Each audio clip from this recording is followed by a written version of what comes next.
So today you join me inside my 1984 Porsche 944, where I have just a few of the receipts that I've gathered over my entire ownership of this car.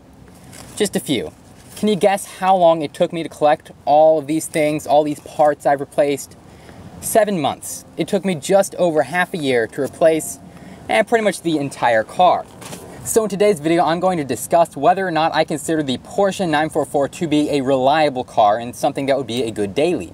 So to be completely honest with you guys, 80 or 90% of the things I've replaced in this car and what those receipts are from, those were issues that I bought the car with. It's not like all those things broke in just 7 months. Most of them were already broken when I first got the car, but a few of them did break, and I'm going to discuss everything I've had to replace. The first thing I did to the car, obviously just regular maintenance things. I did the air filter, there were a couple light bulbs here and there inside the car. But then I had to move on to more important mechanical issues, namely all the leaks this car has. And that's really the first issue that you're going to find in a lot of 944s. They leak from pretty much everywhere, and there's not much you can do about it. So just a month into ownership, I had to rebuild the entire power steering system. That's the power steering rack, the power steering pump, and a couple of the lines as well, which was quite a big expense. And then after I'd sorted out the power steering system and got that all good, I decided to do all the bushings while I had everything pulled apart. So new ball joints, new tie rods, new tie rod ends, new sway bar links, new sway bar bushings, just pretty much every bushing in the front of the car got replaced, which was another couple $100s. After that, I decided to do the oil cooler because that was another leak this car had, so I replaced the gaskets inside the oil cooler, another 30, 40 bucks and several hours of my time. And then after that, the clutch started not coming up from the floor when I pressed in, so I had to replace the entire clutch hydraulic system.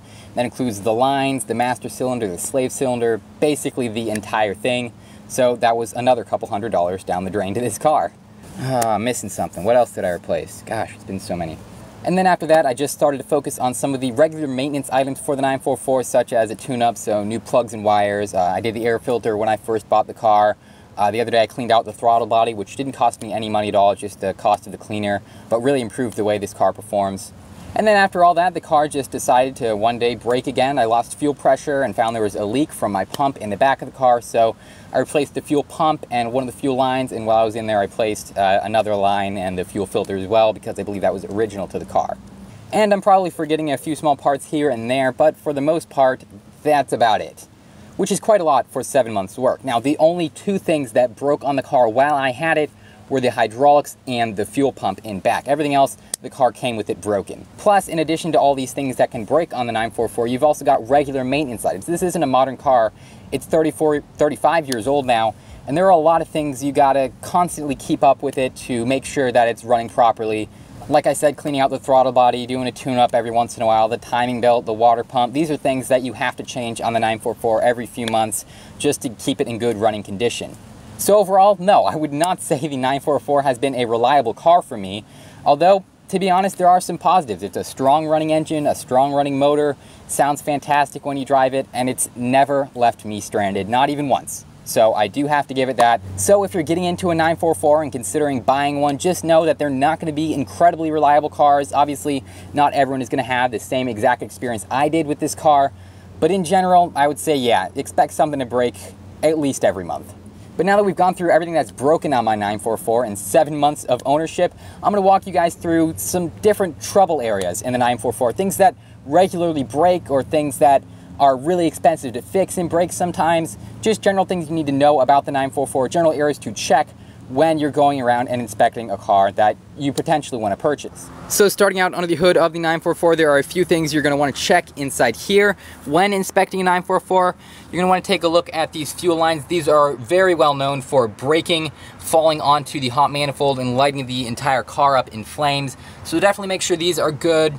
Make sure they're not deteriorated or anything like that, because those are a bit of a pain to replace and a bit expensive as well. Now, obviously, this 944 is an interference engine. That means you're going to have to replace the timing belt at some point. And there's an inspection hole for the timing belt right here on the cam tower. So usually there's a little rubber stopper in there. Mine is missing, but you can take it out and look inside the cam tower and see the timing belt. Just make sure it's in good condition.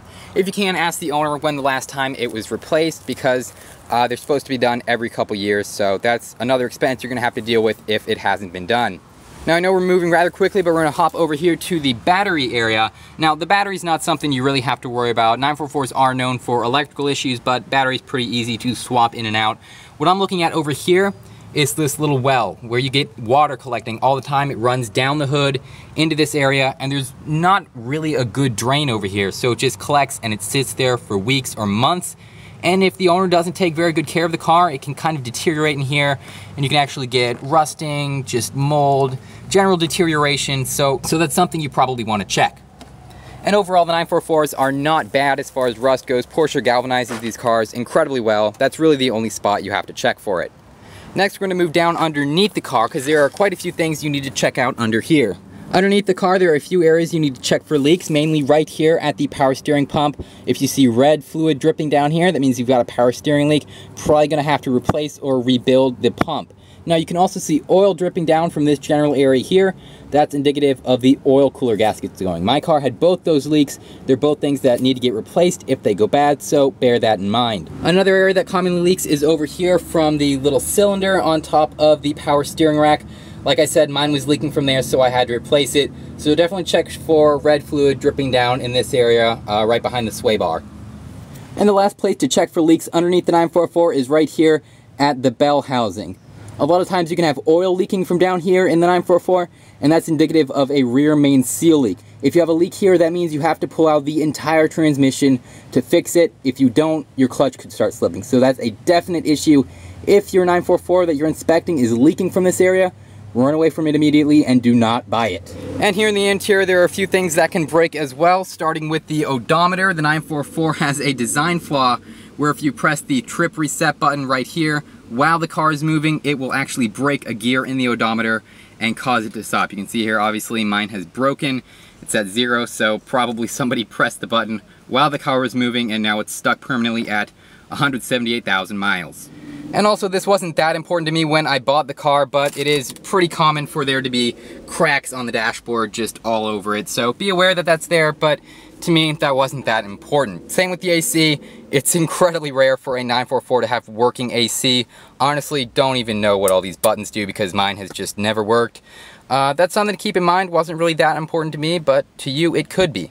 And lastly, you're going to want to check up here by the sunroof. If the car is equipped with the sunroof, most 944s have it, you're going to want to check around for water damage. So you can see there's some splotches where water dripped down. I like to keep a towel in the rear seat of my 944 because it's incredibly common for the roofs to leak, and mine actually does, and if so, it'll drip down onto the rear seats here, and sometimes it'll collect in this area by the speaker and cause those to break. So that's something to check out as well. It's not good to have a leaky sunroof. And as for the body of the car, like I said, it's extremely rare for the 944 to rust, but you're going to want to go around and check for dents, obviously faded paint like I have here on my sunroof. And finally, this is a real issue that 944s have a lot of the time. The rear hatch will actually separate from this metal strip and cause it to rattle around, and basically you're going to get a hole right here that's going to let water in and everything, and it's just going to make a horrible racket while you're driving around. You can see here a previous owner actually fixed this issue by adding a second metal strip underneath the first one, but if that hasn't been done on the 944 you're inspecting, definitely check to make sure it's not going to rattle here or let water in.